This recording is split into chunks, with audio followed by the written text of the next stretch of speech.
ఒకడు సర్వలోకమును సంపాదించుకొని తన ప్రాణమును పోగొట్టుకొనుట వానికేమి ప్రయోజనము అని మార్కు సువార్త 8:36లో చూస్తూ ఉన్నాం. జీవితకాలం అంతా కష్టపడి అన్నీ సమకూర్చుకొని ప్రాణమును పోగొట్టుకుంటే ఏ ప్రయోజనము ఉండదు కదా.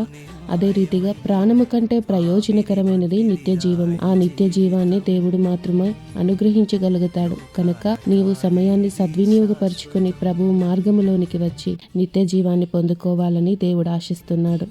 నీవు కేవలం ప్రభువు వైపుకు తిరిగితే చాలు. ఆయన సమస్తము నీకు బోధిస్తాడు, నీకు రక్షణనిస్తాడు.